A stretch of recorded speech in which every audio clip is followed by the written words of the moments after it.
Hello বন্ধুরা, কেমন আছো তোমরা সবাই? আমি কিন্তু খুবই ভালো আছি, কারণ আমি কিন্তু এখন আছি মামা বাড়িতে। আর এইটা কিন্তু আমার মেজো মামার বাড়ি। তো চলে এসেছি ফার্স্টে কিন্তু একদম দোতলাতে, কারণ নিচতলাটা কিন্তু এখন পুরো দোকান হয়ে গেছে। তো মানে এখানে নিচতলাতে হচ্ছে দাদার দোকান ছিল, মানে দাদার কম্পিউটারে।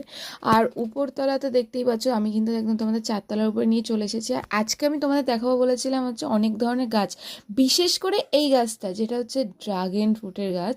তো এইটা আশা করি অনেকেই দেখেছো, বাট বিশ্বাস করো আমি সামনাসামনি একদম প্রথমবার দেখলাম, মানে ভীষণ ভাল লাগছে দেখে। মানে আমি তো দেখে জাস্ট অবাক হয়ে গেছি। তার কারণ হচ্ছে যেহেতু আমি অনেক বছর বাদে এসেছিলাম মা বাড়িতে, আর এত কিছু চেঞ্জ হয়ে গেছে আমি তো ভাবতেই পারছিলাম না। আরও মানে সব দিয়ে বড় কথা কি বলতো, মানে আমি নিজে অবাক হয়ে গেছিলাম সব থেকে একটা মানে বড় জিনিস দেখে, যেটা হচ্ছে এই পাশাপাশি না প্রত্যেকে, এটা কিন্তু অ্যাকচুয়ালি খ্রিস্টান পাড়া।